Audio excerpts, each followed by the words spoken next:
रस प्यायला ये म्हणलं माय, रस प्यायला ये म्हणलं माय. असा घुंगरांचा आवाज कानावर पडला की पावले आपोआप रसवंतीकडे वळतात. तर चला तुम्हाला दाखवते आमचे उसाच्या रसाचे दुकान, जे आहे नवी मुंबईतील कळंबोली जनता मार्केटमध्ये, महालक्ष्मी ज्यूस सेंटर, जिथे मिळतो आपल्याला शुद्ध, स्वच्छ व ताजा उसाचा रस. त्यासोबत मिळते गन्ना कुल्फी. तर चला आपण ज्यूस बनवूया.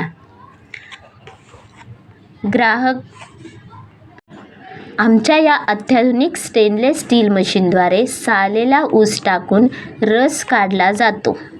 त्याचबरोबर ग्राहकांच्या आवडीनुसार लिंबू टाकून छान रस दिला जातो, जो की पांढरा शुभ्र आणि फेसाळ असतो.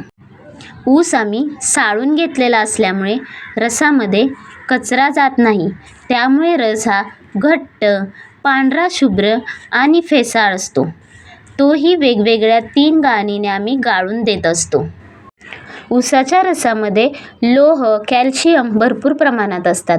ऊसाचा रस रोगप्रतिकारशक्ती वाढवणारे पेय आहे. ऊसाचा रस सुपर एनर्जी ड्रिंक आहे. ऊसाचा रस प्यायल्याने थकवा दूर होतो. ऊसाचा रस प्यायल्याने हाडे मजबूत होतात. लहानांपासून मोठ्यांपर्यंत सर्वांनाच ऊसाचा रस प्यायला आवडतो. हे आमचं ऊसाच्या रसाचे दुकान. छोटं असल्यामुळे आम्ही सगळं सिस्टमॅटिक करून घेतलं आहे. हा अवंतीचा फोटो आहे. ही आरोग्यदायी कुल्फी, ना केमिकल, ना बर्फ, ना कलर. तर तुम्ही कधी येताय खायला? यात पार्सलच्या पिशव्या आहेत. काही कस्टमरांना ऊसाचा रस पार्सल हवा असतो, तर मग या पिशव्या आम्ही रस पार्सल करून देण्यासाठी वापरतो. ही आमची ऊसाची शेती खरी नाही आहे हां. या अशा आम्ही भिंतींवर वॉलपेपर लावले आहेत.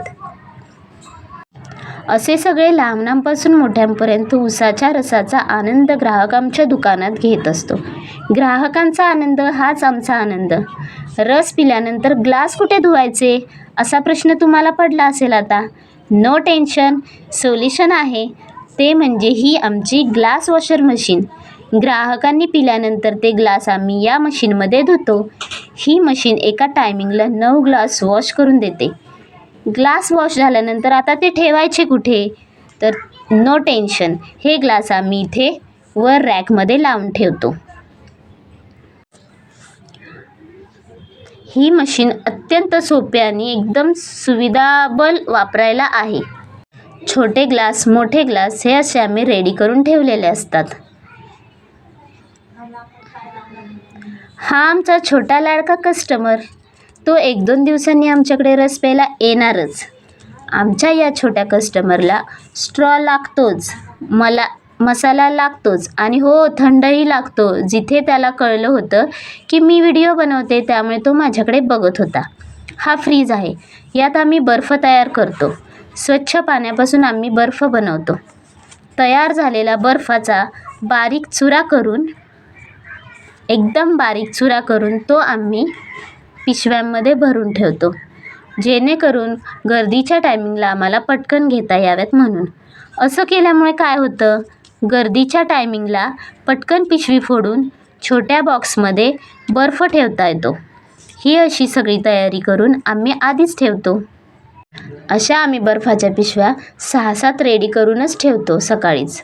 त्यामुळे आम्हाला दिवसभर वापरायला पटपट असा हा चुरा येतो वापरायला. किती स्वच्छ आणि एकदम शुभ्र असा हा बर्फ दिसतोय. इथे लिंबाची तयारी चालू आहे. लिंबही आम्ही आधीच रेडी करून ठेवतो. छोट्या आकारात लिंब, मोठ्या आकारात लिंब अशी चिरून ठेवतो. जेवढ्या प्रमाणात जसा ज्यूस काढायला येईल तशी ते आम्ही वापरत असतो. ही सगळी अशी तयारी आम्ही आधीच करून ठेवतो सकाळीच. त्यामुळे आमची गडबड होत नाही. या पिशव्यांचे रॅक आहे. या स्ट्रॉ आहेत. जो स्ट्रॉ नसेल तर छोटी मुले ज्यूस पिणारच नाहीत. म्हणून मग स्ट्रॉ खास मुलांसाठी. हे ग्लास ज्यांना काचेच्या ग्लासमध्ये ज्यूस प्यायला आवडत नाही त्यांच्यासाठी हे ग्लास. हे आहे आमचं असं दुकान. अशी गर्दी सतत आमच्या दुकानात असते. ही सगळी सद्गुरूंची कृपा.